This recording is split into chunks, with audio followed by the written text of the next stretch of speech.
Hello बच्चों, welcome to our YouTube channel. तो आज हम करेंगे स्टैंडर्ड 9 साइंस का चैप्टर नंबर 11 जिसका नाम है रिफ्लेक्शन ऑफ लाइट। हम कर रहे हैं इसका लेक्चर 5। अब आप सोच रहे होंगे 5 लेक्चर क्यों लग रहे हैं, चैप्टर डिफिकल्ट है क्या? 5 लेक्चर इसलिए लग रहे हैं बिकॉज मैं हर एक रे डायग्राम डिटेल में एक्सप्लेन कर रहा हूँ। ठीक है, अगर मैं चाहूँ तो 2 लेक्चर में भी ये चैप्टर खत्म कर सकता था जैसे बाकी लोग करते हैं। मैंने 5 लेक्चर इसलिए लिए हैं बिकॉज मैं रे डायग्राम बहुत ज़्यादा डिटेल में पढ़ाता हूँ ताकि आपको अभी तो समझ में आ जाए, आगे भी जब आप रे डायग्राम्स देखें तो आपको बिल्कुल प्रॉब्लम ना आए। ठीक है, तो लेक्चर्स थोड़े लंबे होंगे लेकिन आप एक बार देखेंगे तो आपको दूसरी बार ये चैप्टर के बारे में डरने की या सोचने की ज़रूरत नहीं होगी। अगर आपने इसके पहले के लेक्चर्स नहीं देखे हैं तो यहाँ पे राइट साइड में ऊपर एक लिंक आएगा, उस पर क्लिक कीजिए, आपको लाइन वाइज सारे लेक्चर्स मिल जाएंगे। चैनल पे अलजेब्रा ज्योमेट्री ऑलरेडी पूरा अपलोडेड है, उसके लिंक डिस्क्रिप्शन में है, आप जाके वहां पे देख सकते हैं। शुरू करते हैं। लेक्चर 4 में मैंने फर्स्ट एंड थर्ड ये जो रे डायग्राम थे जो टेक्स्ट बुक में भी दिए थे वही आपको ड्रॉ करके बताए थे स्टेप वाइज कि एग्जैक्टली इमेज कैसे फॉर्म हो रहा है। ओके, अब इसमें जो बाकी है हम वो करेंगे। तो देखते हैं पहले फोर्थ वाला, at the centre of curvature अगर ऑब्जेक्ट को प्लेस किया तो देखो बच्चों, आपको ना हमेशा पोजीशन ऑफ द ऑब्जेक्ट दिया जाएगा कि सेंटर ऑफ कर्वेचर पे ऑब्जेक्ट रखा तो कॉनकेव मिरर में इमेज कैसा बनेगा, उसका पोजीशन क्या होगा, साइज क्या होगा। ठीक है, तो ये सारी चीजें आपको देनी होती है। तो हम लोग को ये पता है कि at the centre of curvature object रखा तो क्या होगा, चलो देखते हैं। तो यहां पे ये एफ है और ये सी बाद में लेबल कर देंगे, पर सेंटर ऑफ कर्वेचर पे आपने एक ऑब्जेक्ट रखा कॉनकेव मिरर के सामने। ओके, तो हम लोग क्या करेंगे, 2 रेज निकालेंगे और 2 रेज से हमारा रे डायग्राम बन जाएगा। बी से निकालने की जरूरत नहीं है बिकॉज बी से कोई भी रेज आएगी तो सेंटर ऑफ कर्वेचर के थ्रू पास होगी तो वापस वैसे ही आने वाली है। ठीक है, तो बी हमको यहीं कहीं पे ही मिलेगा क्योंकि दूसरी कोई रे बी से जा ही नहीं सकती। कोई भी ऑब्जेक्ट जो होता है ना बच्चों, उससे हजारों रेज ऑफ लाइट जाती है, देखो ऐसे हजारों जाती है। आपको सब रेज बनाने की जरूरत नहीं है। ठीक है, आपको हर एक पॉइंट के लिए सिर्फ 2 रेज मिल गई तो भी आपका काम हो गया। बी के लिए आपको एक ही रे काफी है जो ऑलरेडी इसके ऊपर है, क्योंकि लाइट अगर यहां से गई वो सेंटर ऑफ कर्वेचर के थ्रू ही वापस होगी। बिकॉज रूल क्या बोलता है कि अगर कोई ray of light centre of curvature से पास होती है तो भले ही वो मिरर से टकराए, उसको वापस वही रास्ते आना पड़ेगा, घर पे जाना पड़ेगा वापस। ठीक है, तो मैं ए से शुरू करूंगा। पहले मैं ऐसे रे ऑफ लाइट लेके जाऊंगा, प्रिंसिपल एक्सिस को पैरेलल है तो क्या रूल है, मिरर से टकराने के बाद वो फोकस से पास होगी। करेक्ट। दूसरा रूल क्या है कि अगर कोई रे ऑफ लाइट फोकस से पास होगी तो मिरर से टकराने के बाद वो प्रिंसिपल एक्सिस से पैरेलल हो जाएगी। ठीक है, तो मैं अगर यहां पे पहले ये रे बनाऊं, ऐसे गई तो वो रिफ्लेक्ट होके फोकस के थ्रू पास होगी। ब्लू वाली जो है वो इंसिडेंट रे है, पिंक वाली है वो रिफ्लेक्टेड रे है मिरर से टकराने के बाद।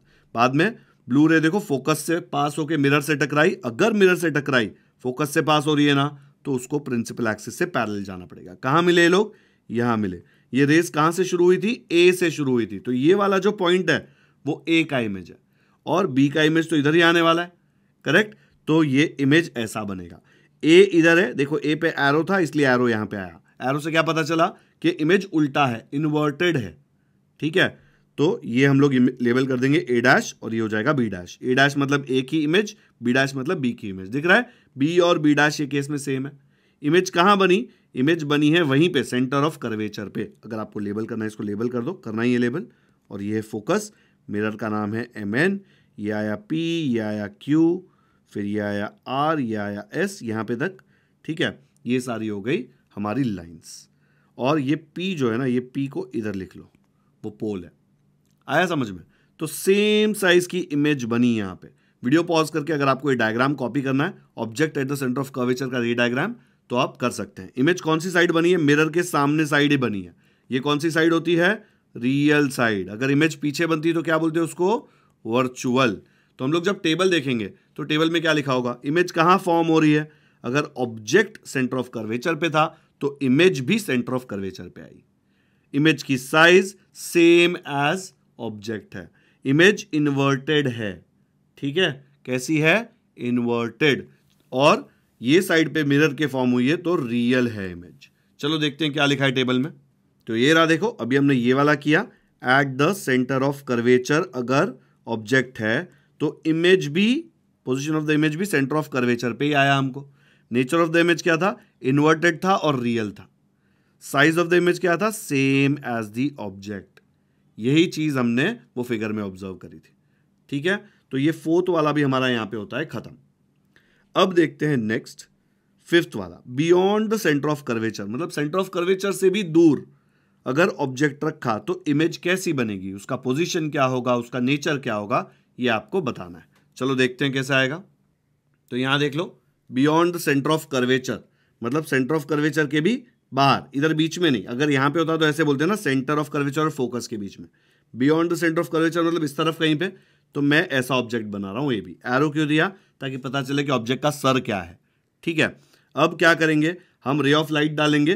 कितनी रे ऑफ लाइट डालेंगे, 2। पहली रे ऑफ लाइट कौन सी भी ले सकते हो, पहली फोकस के थ्रू पास कराऊंगा, जैसे ही मिरर से टकराएगी प्रिंसिपल एक्सिस को पैरेलल हो जाएगी। तो मैंने ऐसे डाली एक रे ऑफ लाइट। अगर ये फोकस के थ्रू पास हो रही है, रूल बोलता है कि मिरर से टकराने के बाद वो प्रिंसिपल एक्सिस को पैरेलल हो जाएगी। ठीक है, फिर दूसरी रे ऑफ लाइट यहां से ऐसे जाएगी, प्रिंसिपल एक्सिस को पैरेलल होगी, और जैसे ही मिरर को टकराएगी फोकस के थ्रू पास होगी, ऐसे गई और फोकस के थ्रू पास हुई। यहां पे मिल रही है, ये कहां से शुरू हुई थी, ए से, तो ये पॉइंट कौन सा होगा, ए डैश, और बी तो प्रिंसिपल एक्सिस पे ही था। तो अगर उससे कोई रे ऑफ लाइट गई तो सेंटर ऑफ कर्वेचर से पास हो रही है, मिरर से टकरा के वापस उधर से ही जाएगी, बिकॉज सेंटर ऑफ कर्वेचर से पास होने का रूल है ये। तो मैं यहां पे ये एरो दे देता हूं एंड ये इमेज बन गई। ये पॉइंट को मैं लेबल करूंगा ए डैश और ये वाले पॉइंट को लेबल कर दूंगा बी डैश। ठीक है, अब ये इमेज का नेचर देखो, दिख रहा है ये थोड़ी बड़ी है, ये इमेज थोड़ी छोटी है, तो एज पर फिगर सेम है कि नहीं देखते हैं। तो यहां मैंने टेबल डाल दिया, देखो एक बार थोड़ा इमेज लेफ्ट किया क्योंकि टेबल बड़ा है थोड़ा सा। Beyond the centre of curvature अगर ऑब्जेक्ट रखा हो तो पोजीशन ऑफ द इमेज क्या है, between the centre of curvature and focus. देखो यहां पे centre of curvature and focus के बीच में है इमेज, है ना ये। नेचर ऑफ इमेज क्या है, इन्वर्टेड एंड रियल। देखो इन्वर्टेड उल्टा है, उल्टा का मतलब इन्वर्टेड, रियल मतलब मिरर के सामने बना तो रियल और मिरर के पीछे बना तो वर्चुअल। यहां पे मिरर के सामने बन रहा है इसलिए real. Size of the image अलग से निकला है, और क्या है, डिमिनिश्ड। देखो ये बड़ा है, ये उससे छोटा है, डिमिनिश हो गया है साइज में, डिमिनिश मतलब छोटा हो गया है। तो हमारा ये फिफ्थ भी यहां पे कंप्लीट होता है। बच्चों ये ना टेबल याद करना बहुत डिफिकल्ट है। आप ऐसा सोच रहे हो ना कि याद कर लेंगे शॉर्ट फॉर्म लगा के, नहीं याद कर सकते। रे डायग्राम बना के ही आप ऑब्जर्व कर सकते हो, और रे डायग्राम बनाने के लिए आपको कोई रट्टा नहीं मारना, सिर्फ 3 रूल आपको समझ में आ गए तो आप कोई भी रे डायग्राम बना सकते हैं। ठीक है, तो हमारा शायद ये फर्स्ट हो गया, थर्ड हो गया, फोर्थ हो गया एंड फिफ्थ हो गया। ये सेकंड वाला बचा है एंड ये सिक्स्थ वाला बचा है। चलो सेकंड वाला देखते हैं, एट द फोकस। चलो देख लो, ये मिरर है MN, कौन सा मिरर है, कॉनकेव। देखो अंदर का पार्ट रिफ्लेक्टिव है, पीछे हमने फिल्म लगा दी है ये वाली। ये अपना फोकस है और ये उसका सेंटर ऑफ कर्वेचर है। ऑब्जेक्ट कहां पे, फोकस पे। तो हम लोग ने फोकस पे देखो ऑब्जेक्ट लिख दिया, ए बी एरो बना दिया ताकि समझ जाए कि उसका सर क्या है। अब इसकी इमेज बनाने के लिए मुझे 2 रेज चाहिए। पहली रे में भेज रहा हूं, यहां से प्रिंसिपल एक्सिस को पैरेलल मिरर से टकराएगी, फोकस देखो इधर ही है, इमेज जो ऑब्जेक्ट है वो इस पे ही है, तो ये फोकस के थ्रू पास होगी तो ऐसा लग रहा होगा ऑब्जेक्ट के थ्रू पास हो रही है, बट कुछ कर नहीं सकते बिकॉज फोकस पे ही ऑब्जेक्ट रखा हुआ है।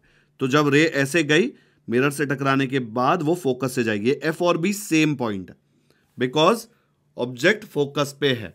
ठीक है, अब इसके बाद क्या होगा, नेक्स्ट लाइन जो है देखो, सेंटर ऑफ कर्वेचर। अगर आप देखेंगे सेंटर ऑफ कर्वेचर के थ्रू जाने वाली जो लाइट की रे है वो मिरर से टकराएगी, वापस वो सेंटर ऑफ कर्वेचर के थ्रू ही जाएगी।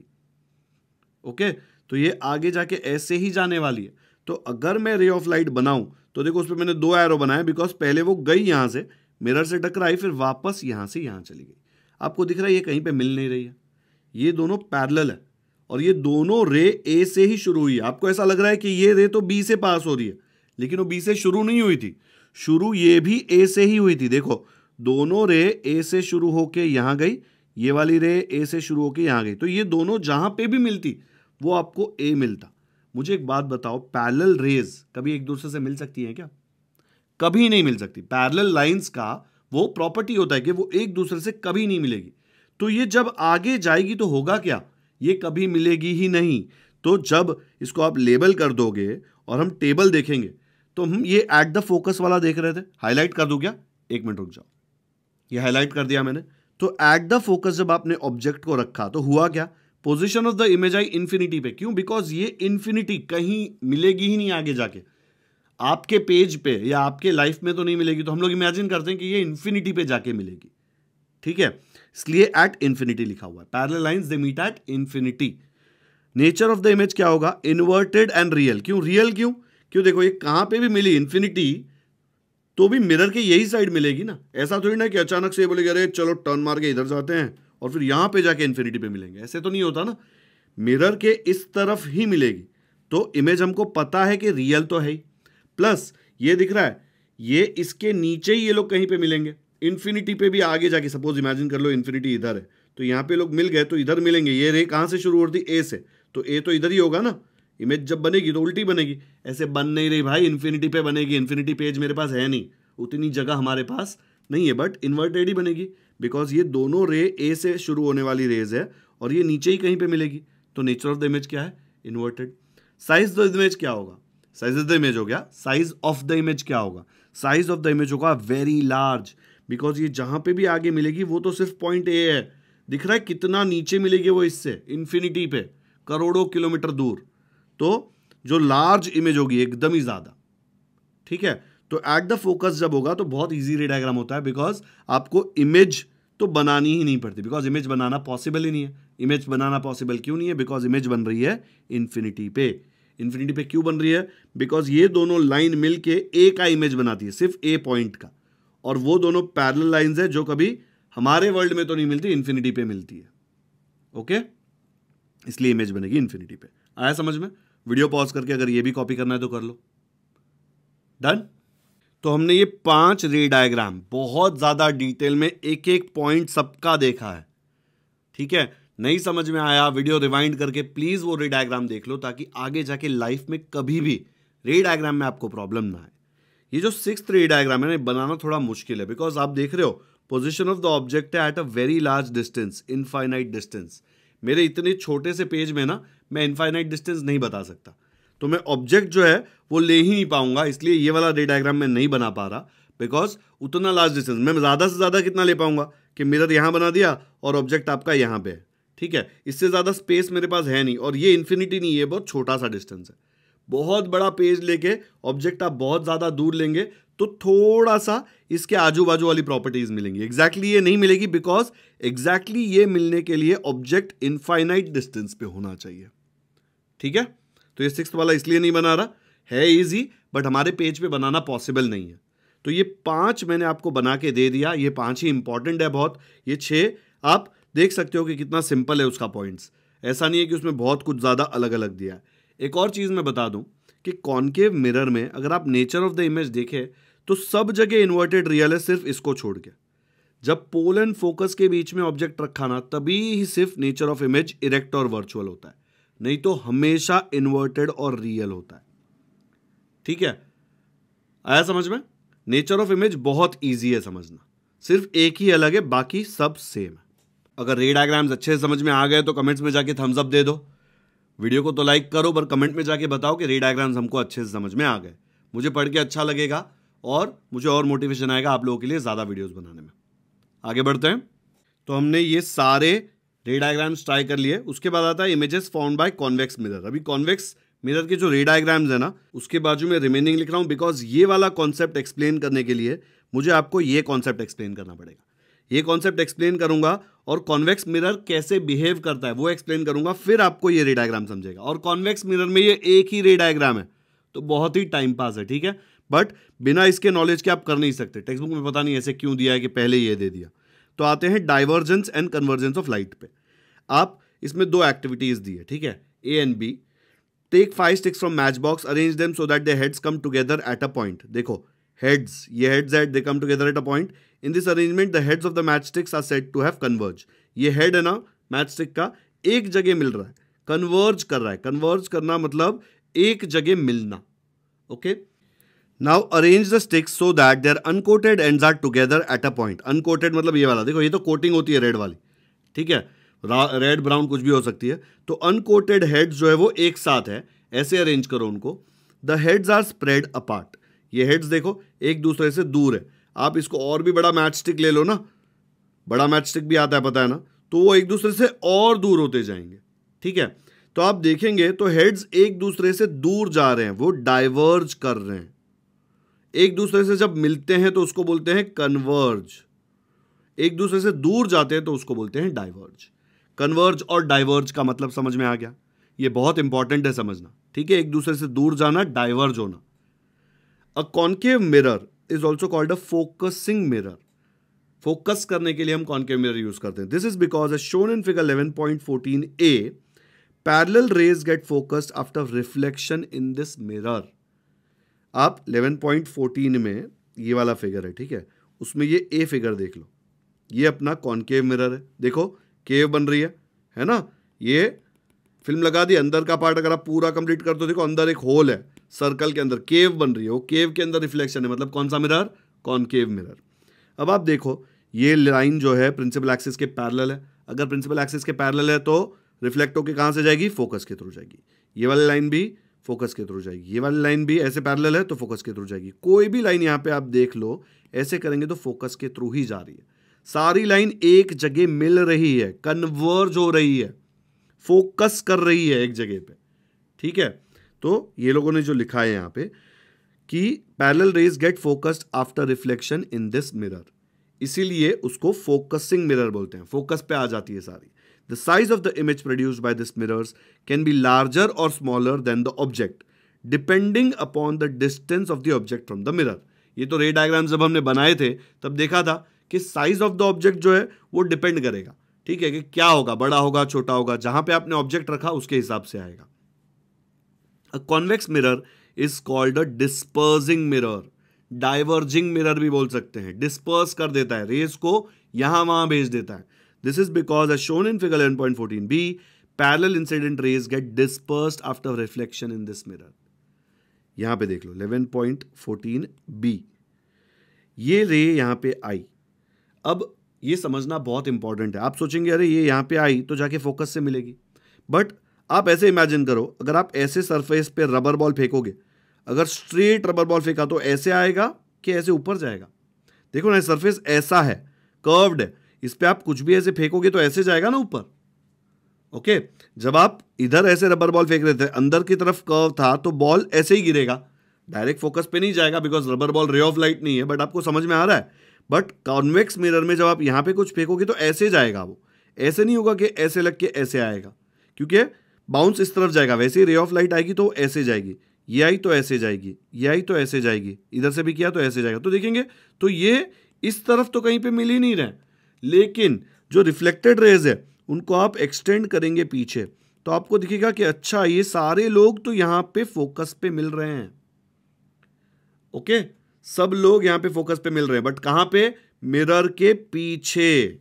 कॉनकेव मिरर में तो वो मिरर के आगे मिल रहे थे, मिरर के सामने मिल रहे थे, जबकि कॉन्वेक्स मिरर में ऐसा लगता है, ऐसा दिखता है, ऐसा आभास होता है। एक्चुअली आपको नहीं पता कि यहां पे मिल रहे हैं, मिरर के पीछे क्या हो रहा है आप कैसे देखेंगे, बट ऐसा अपीयर होता है कि ये जो रिफ्लेक्टेड रेज है, खाली पिंक कलर की रेज देखो वो रिफ्लेक्टेड रेज है, ये जो ब्लू है वो इंसिडेंट रेज है, ठीक है। तो पिंक कलर की रेज को अगर एक्सटेंड किया तो पीछे फोकस पे मिलती हुई दिखाई देती है।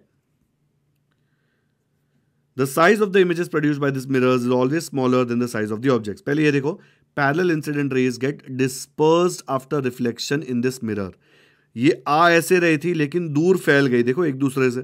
पहले ये एक दूसरे से कितनी नजदीक थी, सिर्फ ब्लू रेस को देखो कितनी नजदीक थी रेज एक दूसरे से, बट जैसे ही वो मिरर से टकराई वो एक दूसरे से दूर जा रही है। देखो सारी रेड रेज जो है वो दूर होते जा रही है एक दूसरे से, डिस्टेंस उनके बीच का बढ़ता जा रहा है, डिस्पर्स हो रही है वो, ठीक है, एक दूसरे से दूर जा रही है। If the same mirror is taken farther away from the face, अच्छा यहां पे नहीं थे, हम यहां थे, the size of the images produced by this mirrors is always smaller than the size of the objects. Convex mirror में हमेशा साइज ऑफ द इमेज छोटा ही होगा। How will you find out if a mirror is concave और convex? आपके हाथ में एक mirror दे दिया, कैसे फाइंड आउट करोगे? The special mirror which is used for shaving is a concave mirror. Shaving के लिए मिरर देखा है क्या? आजकल की जो नए फर्नीचर स्टोर्स हैं ना उसमें मिलता है, स्टील का एक ऐसे आर्म होता है जो आगे पीछे हो सकता है, आपने कहीं होटल में भी देखा होगा, और बड़ा सा ऐसे इस पे मिरर होता है, उस पर शेविंग करना आसान होता है, बिकॉज उसके नज़दीक आप आपका इमेज देखोगे तो आपकी बियर्ड आपको बहुत ही क्लोज से दिखती है। अभी आपको बियर्ड शायद होगी, शायद न भी हो, गर्ल्स को अपना फेस देखना है तो एकदम नज़दीक जाके देखेंगे तो एकदम फोकस्ड बड़ा दिखेगा थोड़ा, किसमें? कॉनकेव मिरर में। When held close to the face it gives vertical and larger image of the face, तो उस पर कुछ लगा है छोटा सा तो बड़ा दिखेगा उसमें मिरर में। If the same mirror is taken farther away from the face the image get smaller and smaller. जैसे जैसे मिरर आप दूर लेके जाओगे तो उसके अंदर जो इमेज बनी है वो छोटी होती जाएगी, ठीक है। कॉनकेव मिरर को पहचानने का ये तरीका है। आप नजदीक रखोगे आपका फेस उसके ऊपर तो आपको बड़ी इमेज दिखाई देगी आपके फेस की, बट जैसे जैसे दूर लेके जाओगे आपकी इमेज छोटी होती जाएगी। The mirrors used in cars and motorcycles are convex mirrors. जो साइड में मिरर लगे होते हैं गाड़ी में, ठीक है, वो कौन से होते हैं? Convex mirrors. In these mirrors, the image of the face is erect and smaller, and it remains erect but becomes smaller and smaller when the mirror is taken away from the face. मैंने आपको बोला था कि आप mirror पे check करो, उस पे एक वार्निंग लिखी होगी, objects in the mirror appear larger than they are या स्मॉलर देन दे आर, ऐसा कुछ लिखा होता है ना। क्यों ऐसे बोल रहा हूं मैं? क्योंकि मैंने आपको बोला था चेक करो और मुझे कमेंट्स में बताओ। जिसने चेक किया है उसको पता है उस पे क्या लिखा होता है। Objects in the mirror are और look smaller than they are. Real life में उससे बहुत बड़े ऑब्जेक्ट्स हैं लेकिन मिरर में आपको छोटे दिखाई दे रहे हैं। जैसे एक बड़ा ट्रक आपको आपके बाइक के मिरर में बहुत ही छोटा दिखेगा। अभी इसका फायदा क्या है कि आपको बड़ा सा ट्रक भी पूरा दिखता है आपके मिरर में। अगर वो ट्रक छोटा इमेज नहीं दिखाता तो सिर्फ आपको ट्रक की लाइट दिखती, और ट्रक की लाइट से, वो तो गाड़ी की लाइट भी हो सकती है, स्कूटर की भी लाइट हो सकती है, तो कैसे पता चलेगा? बिकॉज वो पूरा ट्रक इतने छोटे से मिरर में आपको दिखाई देता है। आपके बाइक के रेयर व्यू मिरर, जो साइड में मिरर होते हैं, मिकी माउस के कान नहीं है, ये मिरर है, ठीक है, इसमें पूरा ट्रक आपको दिखाई देता है बिकॉज वो छोटी इमेज फॉर्म होती है। अगर पूरा ट्रक नहीं दिखाई देता, सपोज खाली उसकी लाइट दिखती, इतनी बड़ी लाइट दिखती, तो पता ही नहीं चलता कि आपको मुंडी पीछे करके देखना पड़ता, जबकि इसमें देखना चाहिए, क्योंकि अगर आपका मुंडी पीछे करोगे तो आगे से नजर हट जाएगी और दुर्घटना घटेगी। नजर हटी दुर्घटना घटी, पता है ना। तो कॉन्वेक्स मिरर इसलिए बहुत यूजफुल होता है मोटरसाइकिल्स एंड कार्स में।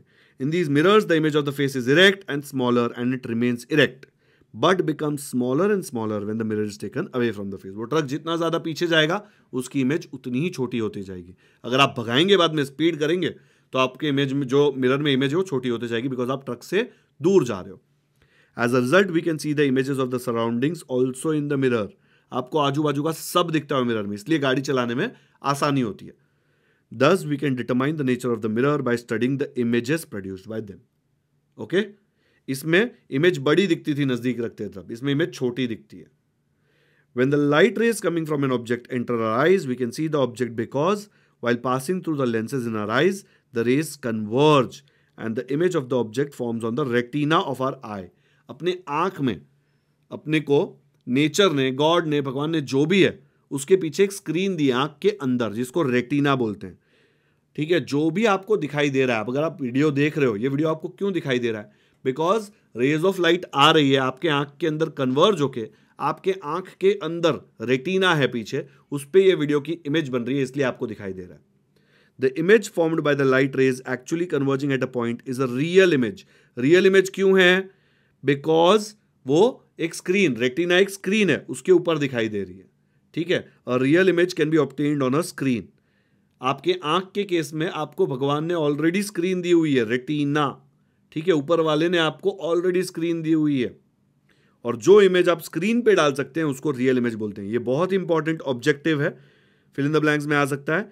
Formed by light rays actually converging at a point is a real image, और real image can be obtained on a screen, ठीक है। तो ये हमारा हो गया कॉनकेव मिरर और कॉन्वेक्स मिरर का image. The image produced by a plane mirror is a virtual image. आपको मिरर के पीछे दिखाई देता है ना आपका इमेज, आप प्लेन मिरर में घर पे देखोगे, ठीक है, वो वर्चुअल इमेज, आपको स्क्रीन पे नहीं डाल सकते। This image is produced at a point from which the reflected light rays appear to diverge. Appear, आपको ऐसा लगता है कि वहां से रेज डाइवर्ज हो रही है, एक्चुअल में हो रहा होता है क्या? ऐसे आपको दिखता नहीं है rays. This image can not be obtained on a screen. वो तो मिरर के पीछे है, स्क्रीन कैसे लगाओगे? As the rays do not actually meet there, they appear, ऐसा लगता है, actually नहीं होता वहां पे। When light rays collect at a point after reflection from a spherical mirror, they are said to converge there. एक पॉइंट पे collect हुए तो वो कन्वर्ज हो रहे हैं, देखो यहाँ पे कन्वर्ज हो रहे हैं, यहाँ पे सब लोग एक साथ मिल रहे हैं, यहाँ पे पार्टी कर रहे हैं, ठीक है, ये वाले पॉइंट पे। When we want to bring light rays together at a point, a converging light beam is used. Doctors use such a beam to converge light on a tooth, ear, nose, etc. Doctors जब आपका checking करते हैं, diagnose करते हैं, तो वो ray of light ऐसी use करते हैं जो एक जगह पॉइंट आउट करे। जो डेंटिस्ट भी है वो ऐसा टॉर्च यूज करता है ताकि एक जगह पे जहां पे प्रॉब्लम है वहां पे वो अच्छे से देख सके। Equipment using solar energy also use converging light. ठीक है, उनको ऐसा ही चाहिए कि सारी रेज ऑफ लाइट आके एक जगह कन्वर्ज हो ताकि ज्यादा एनर्जी जनरेट हो। When light rays starting from a point spread out after reflection, देखो ऐसे सब स्प्रेड आउट हो रही है, एक दूसरे से दूर जा रही है। After reflection by spherical mirror, light is said to have diverge. किसमें डाइवर्ज होती है? कॉन्वेक्स मिरर में। When we want light rays to spread out from a source, जब हमको ऐसा चाहिए कि एक दूसरे से दूर फैल जाए, तो डाइवर्जेंट बीम यूज होती है। For example street lamps. Street lamp में आप देखोगे तो आपको बल्ब दिखेगा, लेकिन बल्ब के पीछे एक मिरर जैसा सरफेस होता है। वो मिरर सरफेस कौन सा होता है? कॉन्वेक्स, ताकि ये लाइट रेज जब उस पर जाए तो दूर फैल जाए, पूरे रोड पे रोशनी हो। नहीं तो अगर मैं स्ट्रीट लाइट पे एक बल्ब लगाऊं तो बल्ब की रोशनी ज्यादा से ज्यादा इतनी फैलेगी, बट जब उसके पीछे रिफ्लेक्टिंग सिल्वर कॉन्वेक्स मिरर डाल दिया तो क्या होगा? वो रेज ऑफ लाइट दूर दूर तक फैलेगी और एक ही लाइट से काफी ज्यादा डिस्टेंस तक उजाला हो जाएगा। ओके, तो डाइवर्जिंग जो बीम है वो कहां यूज होती है? स्ट्रीट लैंप्स पे। और कन्वर्जिंग, जो कन्वर्जिंग लाइट बीम होती है वो कहां यूज होती है? डॉक्टर्स यूज करते हैं, सोलर एनर्जी के लिए भी यूज करते हैं ताकि ज्यादा एनर्जी जनरेट हो। आया समझ में? नेक्स्ट पेज पे दिया है use of concave mirrors and uses of convex mirrors. अब ये सारी चीजें मैंने ऑलरेडी आपको एक्सप्लेन कर दी। देखो, यूज ऑफ कॉन्वेक्स मिरर्स हमको पता है कहां यूज होता है। Mirrors on the sides of cars, motorcycles are convex mirrors, और big convex mirrors are fitted at gate and in square. ये आपने देखा है क्या? स्कूल के गेट पे शायद होगा। इसका एक फोटो बताता हूं आपको। ऐसा मिरर ये आपने देखा होगा काफी जगह पे जहां पे टर्न्स होते हैं ना, माउंटेन्स में भी जहां पे टर्न्स होते हैं ऐसे, तो गाड़ियां यहां से आ रही होती है, यहां से आ रही होती है और एक दूसरे को देख नहीं पाती, तो ऐसा वाला मिरर यहां पे लगा देते हैं ताकि ये मिरर में दिखाई दे कि यहां से कोई आ रहा है तो इसको दिखाई देगा, और यहां से कोई आ रहा है तो इसको दिखाई देगा। बड़ी बड़ी जो सोसाइटीज होती है उसमें भी जहां पे भी टर्न्स होते हैं वहां पे ये बड़ा सा मिरर लगा देते हैं ताकि दोनों साइड के लोगों को दिखाई दे, नहीं तो ब्लाइंड स्पॉट हो जाएगा। ब्लाइंड स्पॉट का मतलब क्या? कि यहां से आने वाले लोगों को इधर कोई है तो दिखाई नहीं देगा। इंडिया में तो क्या करते हैं लोग, जोर जोर से हॉर्न बजाना चालू कर देते हैं। एक्चुअली हॉर्न बजाने की इतनी जरूरत नहीं होती, बट सेफ रहने के लिए एक आध हॉर्न बजा दो, ठीक है, बट मिरर देख लोगे ये वाला तो आपको पता चल जाएगा यहां पे से कोई आ रहा है कि नहीं। ठीक है, ये अगर आपने देखा है कहीं पे तो कमेंट्स में मुझे बताओ कि हाँ सर हमने ये देखा है। नहीं देखा है तो आप भी गूगल सर्च कर सकते हैं, इसको गेट मिरर बोल देंगे तो भी आपको सर्च में मिल जाएगा। ठीक है, तो कॉन्वेक्स मिरर्स के ये दो यूज तो हमने देख लिए, एकदम सिंपल है और बहुत ज्यादा यूजफुल है। ये फर्स्ट वाला तो बहुत यूजफुल है, उसके बिना गाड़ी चलाना मुश्किल है, प्लस इलीगल भी है। अगर आपके बाइक पे या कार पे साइड में मिरर्स नहीं है तो पुलिस आपको फाइन लगा सकती है, बिकॉज सेफ्टी के लिए जरूरी है। अगर आपके पीछे ट्रक आ रही है, कुछ आ रहा है, आपको नहीं पता है तो आप एक्सीडेंट कर सकते हैं। कॉनकेव मिरर्स देख लो, बाबर शॉप में कॉनकेव मिरर यूज होता है। फिर डेंटल हॉस्पिटल में फोकस करने के लिए, if the object is placed between the pole and the focus of the mirror and erect virtual and magnified images obtained, image बड़ी देखने के लिए ये यूज होता है। और डेंटल हॉस्पिटल में बहुत जरूरी है, बिकॉज आपके दांत, जब डॉक्टर आपके मुंह के अंदर वो मिरर डालता है, छोटा सा आपने देखा होगा स्टील का ऐसे चम्मच जैसा होता है, वो डालने से उसको छोटा सा जो दांत में गैप है वो भी बड़ा दिखता है ताकि वो अच्छे से उस पर काम कर पाए, नहीं तो सर्जरी कैसे करेगा उसके ऊपर। समझ में आ रहा है? तो कॉनकेव मिरर के बिना आपका डेंटल ट्रीटमेंट हो ही नहीं सकता, बिकॉज बहुत कम जगह होती है। आपका मुंह ऑलरेडी इतना छोटा है, उसमें वो मिरर डाल के उसको देखना है कि कौन से दांत में प्रॉब्लम है, बिना कॉनकेव मिरर वो कर ही नहीं सकता। Torch and headlamps of vehicles, the source of light is kept at the focus of the mirror, thus a parallel beam of light is obtained. आपके जो व्हीकल्स हैं उसमें जो हेडलाइट होती है उसके पीछे जो मिरर होता है वो कॉनकेव मिरर होता है। ठीक है, ताकि आपके सामने लाइट जाए। अगर आप सोचो आप गाड़ी चला रहे हो, ठीक है, ये आपकी गाड़ी है, गाड़ी देख के हंसो मत, और ये हेडलाइट है। चलिए यार स्टीयरिंग बना देता हूं यहां पे ताकि समझे। हेडलाइट की लाइट ऐसे सब जगह जाने लगी, क्या आपको आसमान में उड़ानी है गाड़ी? इधर हेडलाइट जा रही हो तो वेस्ट हो रही है ना, उसका फायदा क्या है? तो रेज अगर डाइवर्ज होकर यहां वहां जाएगी तो उसका कोई पॉइंट ही नहीं है। रेज कैसी जानी चाहिए? सामने, ऐसे सामने जानी चाहिए सिर्फ, ताकि सामने से अगर कोई गाड़ी आ रही है तो आपको दिखे। ठीक है, तो रेज अगर डाइवर्स नहीं करनी, डाइवर्स कहां पे होती है? कॉन्वेक्स मिरर में। जैसे स्ट्रीट लैंप में आपको चाहिए कि रेज डाइवर्स हो ताकि ज्यादा दूर तक रोशनी जाए, बट कार में आपको चाहिए कि सामने जाए, कहीं और ऊपर नीचे ऐसे एकदम यहां पे जाएगी रेज ऑफ लाइट तो क्या फायदा है? इसलिए कार में हम लोग पीछे क्या लगाते हैं? Concave mirror. कॉनकेव मिरर से क्या होता है कि स्ट्रेट बीम यहां पे फॉर्म होती है, parallel beam of light. Okay, floodlights, the source of light is placed a little beyond the center of curvature of the mirror, this gives a bright beam of light। अब ये ना explain नहीं किया इन्होंने। floodlights actually आपने cricket match देखा है क्या? क्रिकेट मैच में स्टेडियम में जो ऊपर लाइट्स होती है ना, उसको फ्लड लाइट्स बोलते हैं, ठीक है। तो फ्लड लाइट्स में भी कॉनकेव मिरर यूज होता है। Various equipment using solar energy, sun rays reflected by concave mirror come together in the focal plane. अगर सन ऐसे शाइन करके बहुत सारी रेज दे रहा है, अगर आपने कॉनकेव मिरर रखा तो ये सारी रेज एक जगह पे मीट करेगी ना, और अगर हमने यहाँ पे सोलर पैनल लगा दिया तो बहुत सारी एनर्जी जनरेट होगी, तो उसके लिए भी हम कॉनकेव मिरर यूज करते हैं, ठीक है। तो कॉनकेव मिरर के यूजेस आप देखने जाए ना तो ये बहुत इंपॉर्टेंट है, ये बहुत इंपॉर्टेंट है। इंपॉर्टेंट मतलब याद करना ईजी है। कॉन्वेक्स मिरर में ये दोनों याद करना बहुत ईजी है। आया समझ में? एकदम क्लियर है कॉनकेव और कॉन्वेक्स, पक्का? ओके। तो इसके नेक्स्ट लेक्चर में मैं आपको एक कन्वेंशन पढ़ाऊंगा जो देख के बहुत डर लग रहा होगा आपको, और मेरे टेक्स्ट बुक में यहाँ पे फिगर नहीं है, शायद वो फिगर बना दूंगा मैं, और मिरर फॉर्मूला आपको एक्सप्लेन करूंगा, एंड इसके बेसिस पे जो क्वेश्चंस है, जो न्यूमेरिकल है, वो एक्सप्लेन करूंगा, ठीक है। एंड उसके नेक्स्ट लेक्चर में हम पूरा एक्सरसाइजेज एक साथ सॉल्व करेंगे। अच्छा, न्यूमेरिकल अगर आपने ऑलरेडी ट्राई किया और आपको डिफिकल्ट लग रहा है, प्लीज टेंशन मत लो, मैं इतना सही तरीके से सिखाऊंगा ना कि ये न्यूमेरिकल आपको एकदम ईजी लगेगा। ओके, तो आज का लेक्चर यहीं पे खत्म करते हैं। अगर वीडियो पसंद आया तो लाइक जरूर करें, लिंक अपने दोस्तों के साथ व्हाट्सएप पर शेयर करें ताकि उनको भी ये चैप्टर रिफ्लेक्शन ऑफ लाइट अच्छे से समझ में आ जाए। रिफ्लेक्शन ऑफ लाइफ बोल दिया मैंने, रिफ्लेक्शन ऑफ लाइट सिखा रहा हूं भाई, लाइफ नहीं सिखा रहा मैं। तो रिफ्लेक्शन ऑफ लाइट अच्छे से समझ में आ जाए। अगर आप चैनल पे पहली बार आए तो नीचे सब्सक्राइब का बटन है, क्लिक कर दो, उसके बाजू में घंटी भी है, वो भी बजा दो, ताकि जैसे मैं नेक्स्ट वीडियो अपलोड करूं आपको नोटिफिकेशन आए और आप कोई भी इंपॉर्टेंट लेक्चर मिस ना करें। आप लोग जब सब्सक्राइब करते हैं मुझे बहुत अच्छा लगता है चैनल को। आपका जो चैनल है ये आप ही का चैनल है ना, आपके लिए वीडियोस बना रहा हूं, मैं तो पढ़ने नहीं वाला इससे। तो आपके चैनल को और ज़्यादा सपोर्ट मिलेगा और मुझे मोटिवेशन आएगा आप लोगों के लिए और ज़्यादा वीडियोस बनाने में। तो सब्सक्राइब करो, नीचे लाइक है उसको भी कर दो क्लिक, ठीक है। एंड आपके फ्रेंड्स के साथ भी शेयर करो ताकि वो भी ये वीडियो देखें। मैं ये सेम नेम, जो मेरे चैनल का नाम है योगेश सर्स बैक बेंचर्स, ये सेम नेम से व्हाट्सएप और टेलीग्राम पे मेरा चैनल है, प्लस मैंने इंस्टाग्राम पे भी अकाउंट बनाया जहां पे आप मुझे फॉलो कर सकते हैं।